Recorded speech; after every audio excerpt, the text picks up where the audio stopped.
Good morning and good afternoon. James Proctor here, Director of Professional Services with the Inteq Group. All right, today's webinar, the secret sauce for interviewing business analysts and business systems analyst candidates. Okay, we've got a lot of people on the webinar today. So good morning and good afternoon, depending on your time zone, and actually good evening. We've got a fair amount of people from the UK with us as well today, so appreciate you sharing part of your evening with us as well. All right, so let's go ahead and move on and talk about the secret sauce for interviewing business and business systems analysis candidates. Now, before we jump in, just a couple of context things. We move fast. It's a 20-minute webinar plus Q&A. So our formal webinar will be about 20 minutes, and then for those of you that can stay and want to stay, please stay as long as you want for Q&A. All right, so you're invited to stay for Q&A at the end of the webinar. Throughout the webinar and into Q&A, go ahead and enter any questions you have. There's you have access to a question little box. Just enter your questions in that question box, and we'll get to that in Q&A. And the questions are submitted anonymously, meaning I'm the only one that'll see the questions. So feel free to enter whatever questions you need to there as well.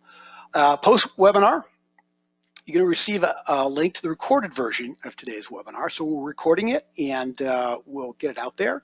Probably by the time we get it cut and posted, it'll probably be tomorrow morning sometime. And along with that will be a transcript, a written transcript of what we talked about today as well. And again, we'll get that transcript turned around. I'll do a little bit of editing work, clean it up a little bit, and you'll have that as part of the same, but you'll get a link to that. So right after the webinar, well, actually right after the webinar, you'll probably get an email that says thank you for attending, and then tomorrow you'll probably get another email with the links.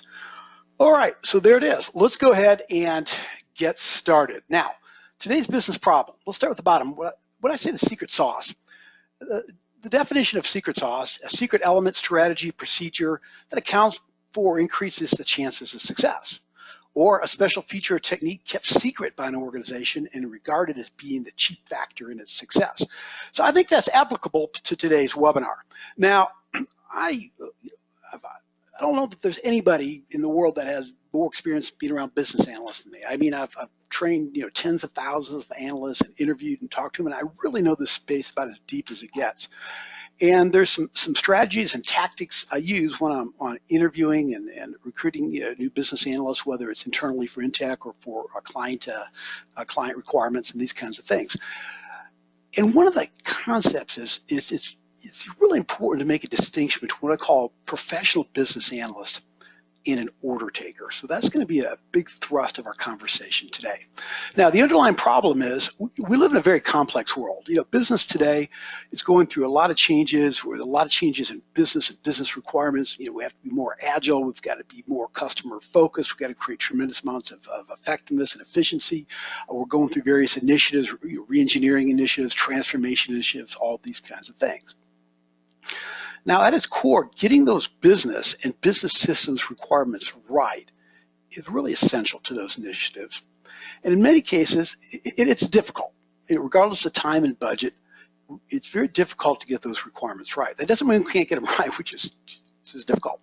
And to get them right, we need professional business analysts. Now, business analysts, business systems analysts, I'm just going to use the word analyst or business analyst as a greater umbrella for that discussion. Now, in addition to all that, good, solid professional analysts are difficult to find and are increasingly in short supply because of the demand. And I want to make that distinction between what I call a professional analyst and an order taker. And it's a very important distinction I'm going to make. And it's really important to make in the pre-interviewing and particularly in the interviewing process. And we give you a lot of tips and ideas and best practices for making that distinction during interviewing. So that's our goal of this webinar, is to give you that edge and distinguish between professional analysts and order takers and fakers in the interviewing process. Now, when I mean fakers here, I don't want it sounds like pretty I guess brutal there, but a lot of people, when I say fakers, they don't maybe even know that they're not professional business analysts. They're just sort of winging it and not. So we want to make that distinction there, and that's the important thing. All right, so I'm going to divide this webinar into two parts. The first part is really setting good context, answers 3 business questions. And the second part is the secret sauce. So in this first part of the webinar, I'm going to ask 3 questions. What's a business analyst, business systems analyst? So we have that right kind of context. Question number 2 is to make that distinction between what I'm calling a professional analyst versus an order taker, note taker kind of analyst. And as important as all this, why do you care? Why is it important to you? And it is. So let's be clear on why it is. And then once we answer those 3 questions, we'll get into part 2, which is that secret sauce, right? What is that thing that gives you the edge while you're interviewing those business analyst candidates? Now, another little contextual thing here, the focus of this webinar is from the perspective that you're in a position where you're interviewing and hiring or bringing on, whether it's contractors or full-time staff, you're bringing on new business analysts, and that's really the focus here. Now, if you're a business analyst that's maybe looking right to move into a new role, you get some best practice tips out here as well, for sure. But our focus is really from the perspective of you're looking to interview and bring on some new analysts. Okay. So question number 1, right? What is a business analyst? What's a business systems analyst? So what I'm going to do is I just want to go with International Institute of Business Analysis definitions. Now, it's a good, solid organization. Project Management Institute has a good definitions, but we'll go with IIBA just to have a good common context, and so we have a basis here. All right. So let's go with that.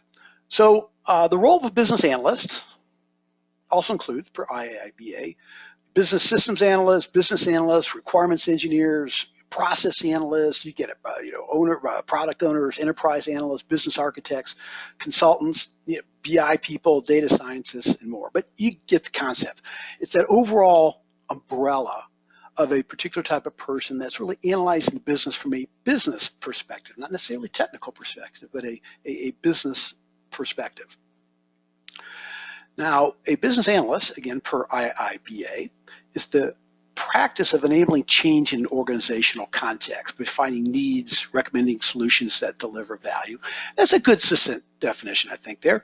Really, that's the role of a BA, is go in, understand the business, understand what drives value in a business, understand the current state of the business, what could it look like going forward, what kind of recommendations can we make in terms of business requirements, future state kinds of things.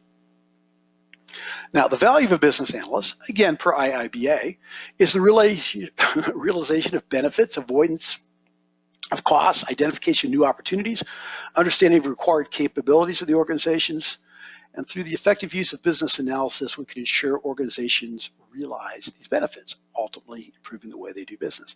Again, I think it's a good, solid definition. The concept is we need to move the business forward. We can't be static. We're re-engineering the business. We're doing digital transformation. We're looking forward, trying to make it more agile, more effective, more efficient. We've got to drive those solutions forward. And that's really the role of a good business analyst type of individual. Now, question number 2, what's a professional analyst versus an order taker? And I think a great way to think about that is looking at that fast food business versus a fine dining experience. Now, fast food. Now let's think about that person at the service counter there, right? Person's engaging that customer, but they're engaging in what I call a transactional way. The goal of that person at the service counter, right, is to basically act as a set of hands for that individual that wants to place an order. They're asking questions like, what do you want? What do you like? Do you want this or that? Can I supersize it? What size do you want? But it's a very transactional level of engagement, which is fine. I'm not being critical of that person's role by any means. That's the role, to interact with that person, to basically what I call it's kind of rules-based kind of stuff. What do you want? What do you need? Let's get it into the point of sale terminal there, right? That's a superficial transactional customer interaction. Now, let's look at a fine dining experience.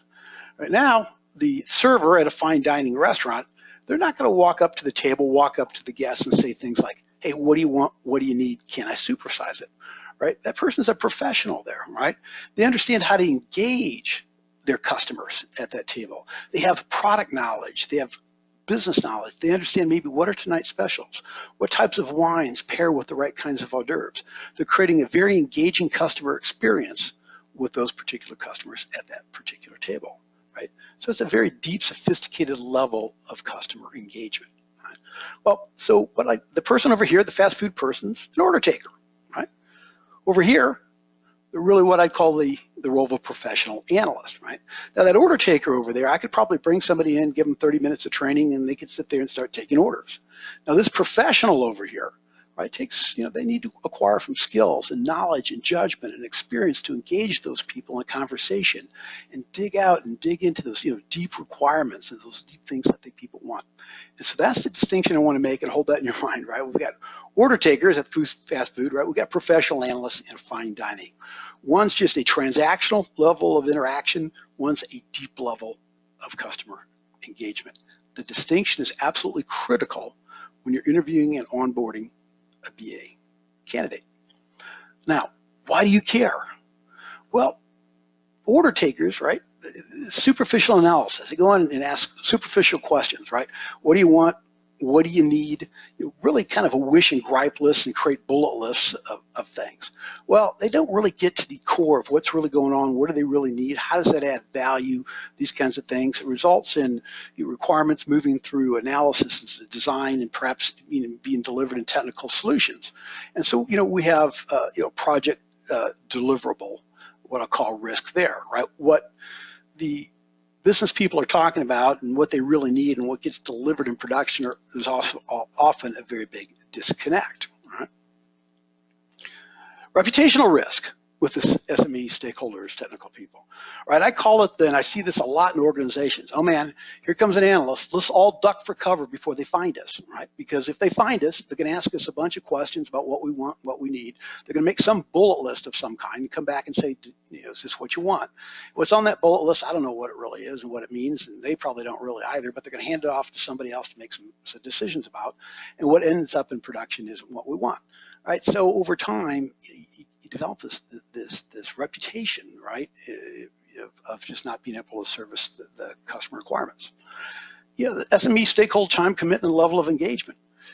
Our SMEs and stakeholders, they'll engage. A common thing here is say, the business people don't have time to engage. They have time to engage. They just don't make time to engage with an order taker. Right? They just look at that and say, I'm not getting any value for that. But when you get a professional analyst that's asking the right kinds of questions and understands the business needs, and really helps that subject matter stakeholder understand and surface ideas to create value, they'll engage for sure. And ultimately, what are you trying to deliver? Business value, right? The big E, I call it effectiveness. We want efficiency, right? Effectiveness is creating customer value. Efficiency is doing it in the most economical way. Agility, competitiveness, all those kinds of things are the result of good professional business analysis and more as well. Getting down to the core concept is we need to get the requirements right. I'd go so far as to say we need to get the right requirements right. All right, so now, all of that said for context, let's go to part two. What I want to talk about here in part two is what I call 4 key traits, 2 central interviewing techniques, and 4 red flags. Now, again, I've trained and interviewed tens of thousands of BAs over the years. And this is some important secret sauce kind of stuff. There's some underlying patterns of things I've just discovered over the years that you can kind of glean from this and apply as appropriate in your particular organization. So let's start with the 4 traits. And not only the 4 traits, but some questions you can ask to help you surface these traits. Number 1, what I'm looking for in a BA is curiosity. If the person I'm interviewing isn't curious about the world, about the business domain, it's really hard for them to really surface those requirements. So I'm looking for somebody that's very thirsty to probe the business space. They're not satisfied with the stock answers, right? They're the kind of person that digs in and says, well, tell me a little bit more about this. How did you get there? What's that related to? How does this add value to the organization? And these kinds of things. It's the person that just doesn't is not an order taker taking wishes and gripes. They're going deeper and asking a lot of probing questions. Now, a lot of you have been maybe read our white paper or been to the webinar on the 5 essential business analysis questions, right? They're able to apply and I encourage you to go download that white paper, but they'll be able to apply those kinds of questions in a very, very sophisticated way. So ask the candidate in an interview, what did you learn about the business space in your current or former, employer environment, that you didn't know going in, right? If they say, well, I don't know, right? They're an order taker. What they did is just transactionally engage with that subject matter expert, took wishes and gripes, but they didn't learn anything about the business. But if they can come back and tell me, man, here's 10 things I learned, or, and I learned it and this was interesting, man, that's the kind of feedback I'm looking for. Somebody that can tell me what they learned, right? Then ask the candidate, did you do any industry or domain research outside of engaging those subject matter experts? You could go on the web, you could go to industry groups, there's a lot of ways to do some research to understand that business domain space. Now, if they didn't do any of that, again, that's a professional analyst wants to kind of dig in and understand that area they're analyzing. An order taker isn't asking the questions, not curious enough to really understand what's going on in the industry to begin with. All right, so a little best practice tip there. What I'm looking for is enthusiasm and excitement in that candidate about learning new things, new ways of doing things via whatever area they're analyzing. And you'll know it if you ask these kinds of questions and you engage and are looking for curiosity. You'll know it when you see it, and you know it when you don't see it. You got to be looking for it. Second thing I'm always looking for is that candidate's ability to engage the customer, right? Those customer engagement skills. I'm looking for a candidate that has an outward-facing personality versus just purely transactionally. Anybody can transactionally ask a set of questions. I'm talking about somebody that can fully engage that subject matter expert. They're outward facing, they ask the right kind of questions, they probe, but they do it in a very professional way, but they're always searching. So ask that candidate, how did you work with SMEs or stakeholders in your current or past position to elicit that information, right? What you're really asking was it a transactional level of engagement, right? Or was it a much more engaging, deep level engagement? So transactional versus deep engagement. So what I'm looking for here is signs of professional analysis versus order taking, right? Were they stilted kind of Q&A interview questions they were asking, or did they conduct facilitated workshop sessions? Generally, I find most good analysis happens in good, solid, what I call facilitated workshops. I'm working with 3 or 4 subject matter experts. We're in a conference area, we're up on the whiteboards, we're up on the screens, we're doing all kinds of interacting, engaging things versus just asking a set of pat questions. So that's the kind of thing I'm looking for. What kind of work do they do to engage the customer?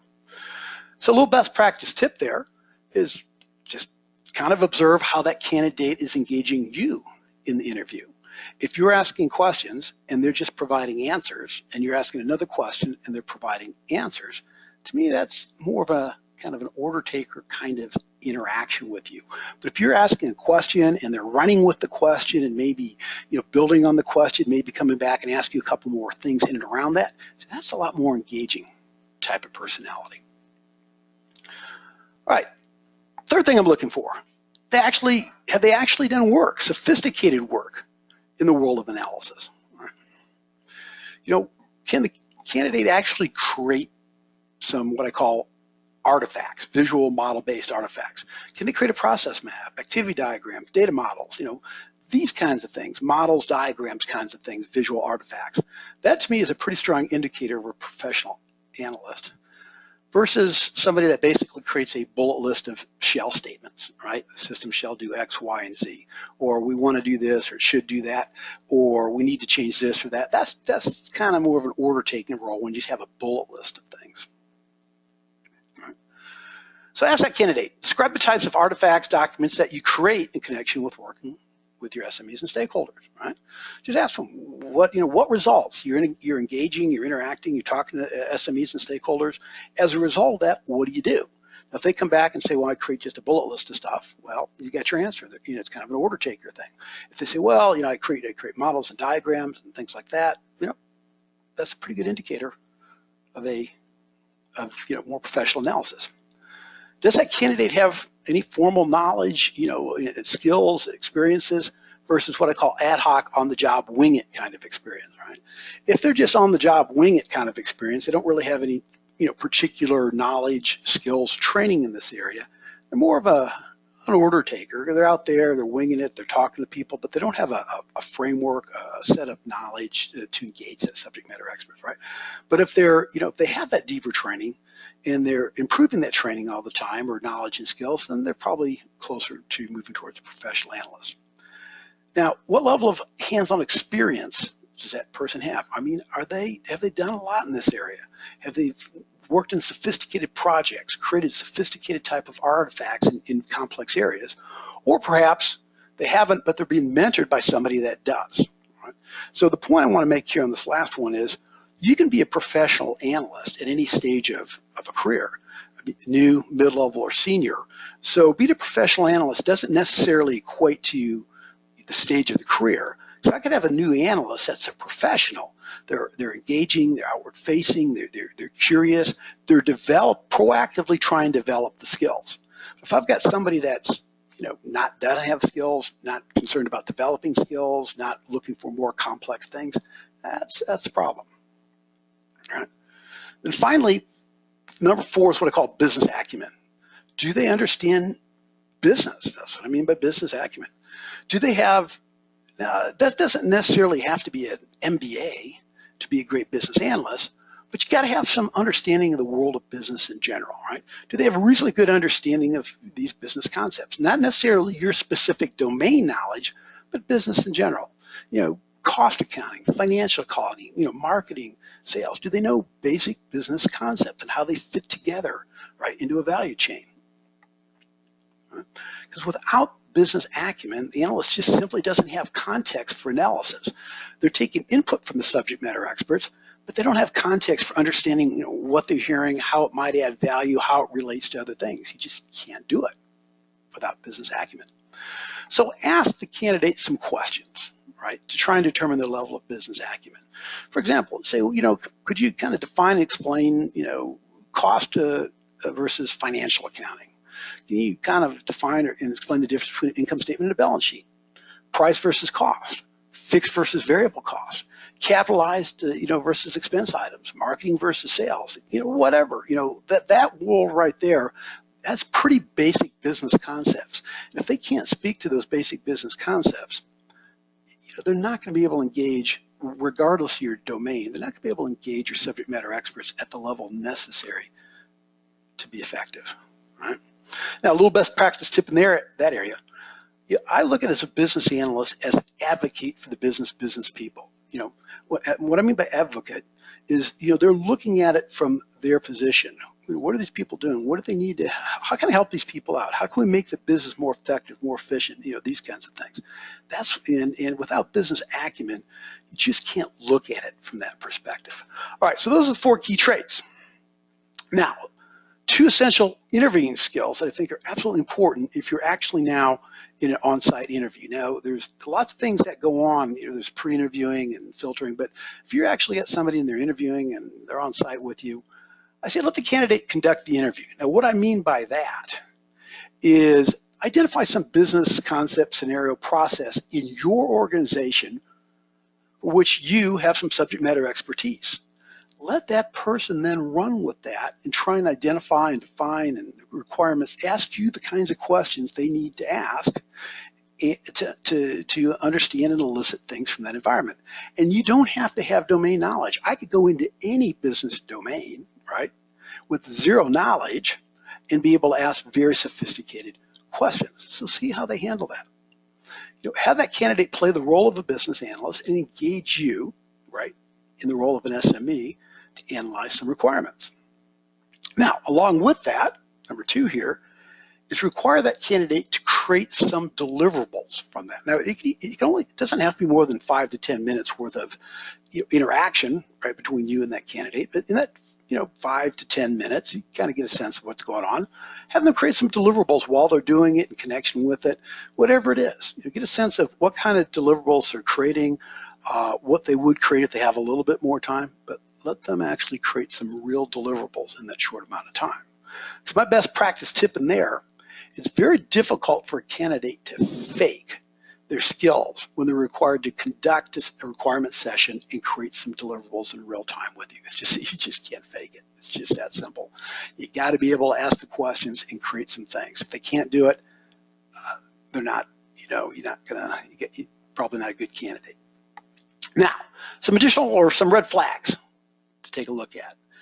And they're all in the context is I'm looking for somebody, or what I'm looking for in the interview is somebody that has too much focus, too much discussion in certain areas. Now, one of them is agile buzzwords.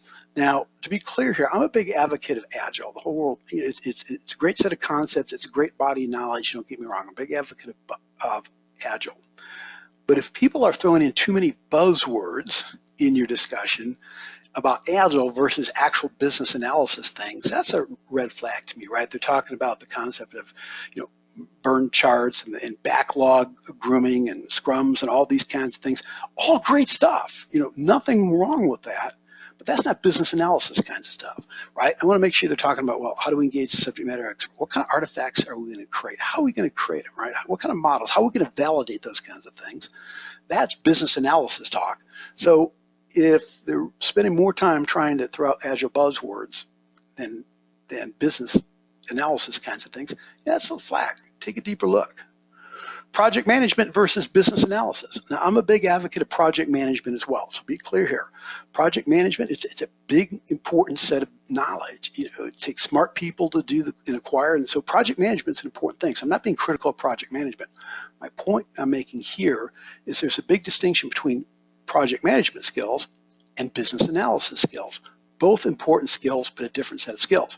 So when I have somebody in an interview and they're talking primarily about how great they can manage projects and they can set something up in Microsoft Project and follow timelines and look at dependencies and well, that's great stuff, but that's project management stuff. That's not business analysis stuff, right?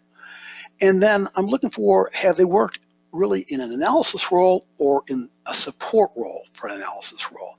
In other words, look for things like, well, I've scribed sessions and created notes, or I've, set up sessions with users, or I've administered. In other words, you get the concept. They really have what I call business analysis support experience, not business analysis experience. So a little bit of a flag there as well.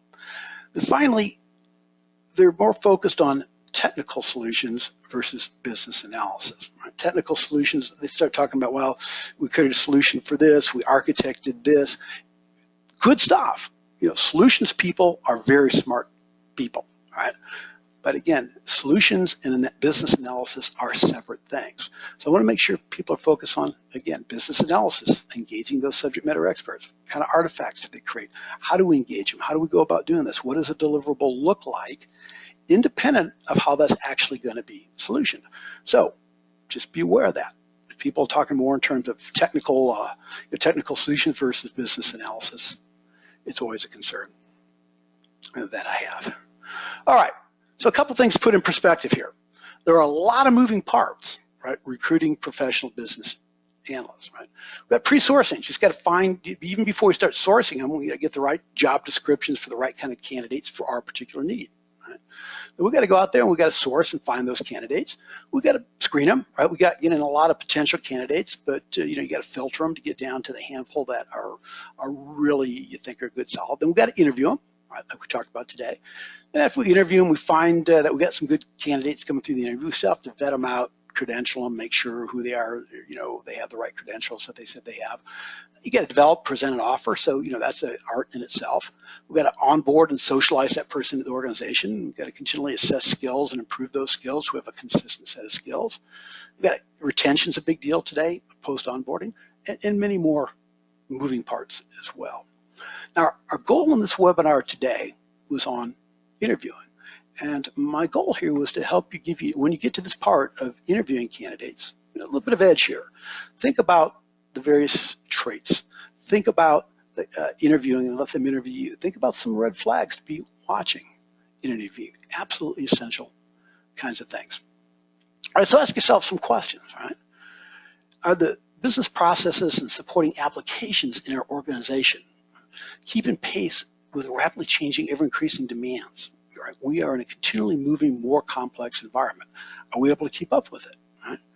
To our team members, right? Do we have the skills, the techniques, the methods, the critical thinking skills, if you will, those professional business analysis skills to thoroughly analyze those increasingly complex requirements? Are we able to deliver those requirements? Good, clear, accurate, validated business and business system requirements that drive those breakthrough improvements, right, in processes. Are we able to identify, interview, and validate the right kind of candidates? And if not, what are the consequences?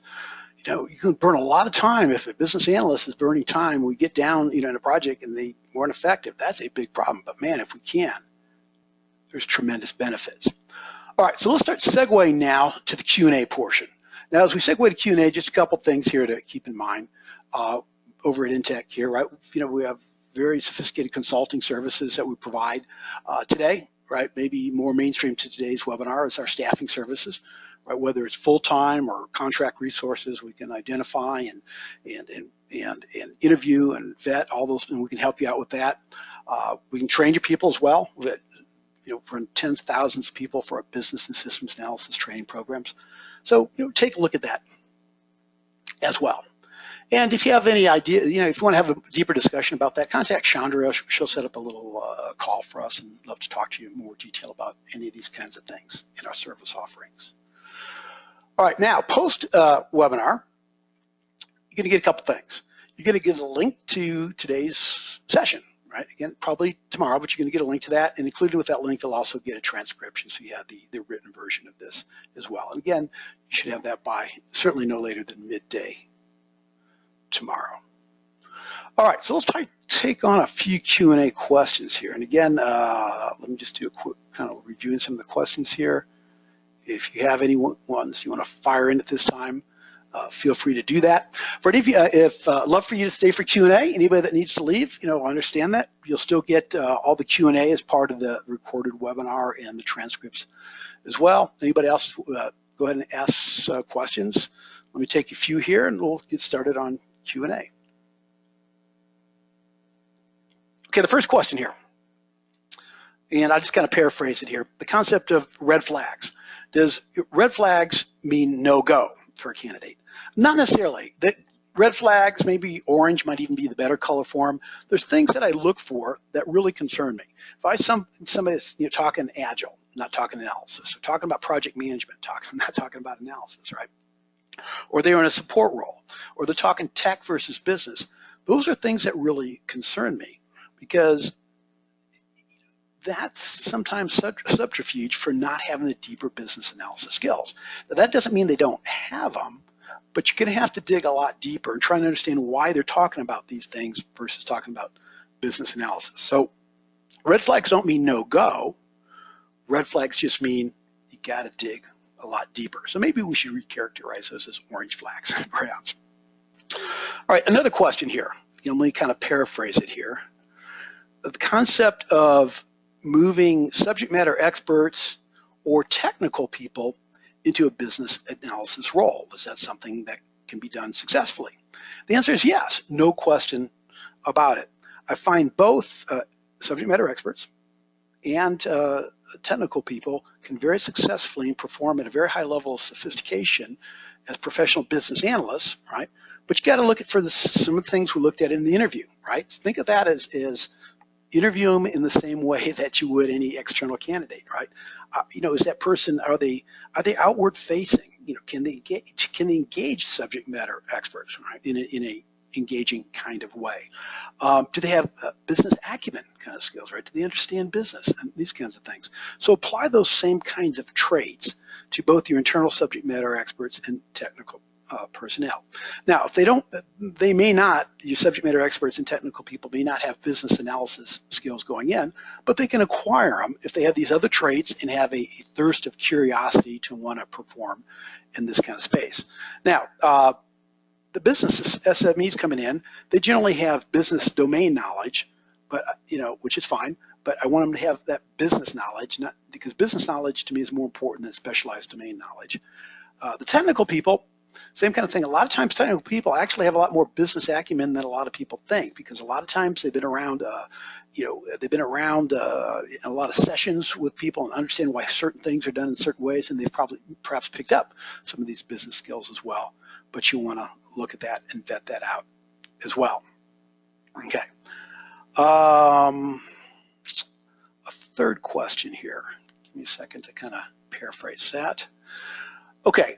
Are there any additional ways to help kind of determine if a person's got the talent and experience necessary? Yeah, another maybe best practice tip here is if I'm bringing somebody into an on-site interview, or even if I'm interviewing remotely via, say, GoToMeeting or Skype or something like that, I ask them to bring some recent artifacts to the interview, things they've actually created, as a result of engaging with the clients. Just let me see and talk about some things you've actually created, some process maps or data models or whatever it is you've created, and then ask them to kind of explain, what does this thing represent?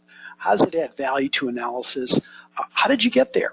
What were the techniques you used to understand and get to that information as well?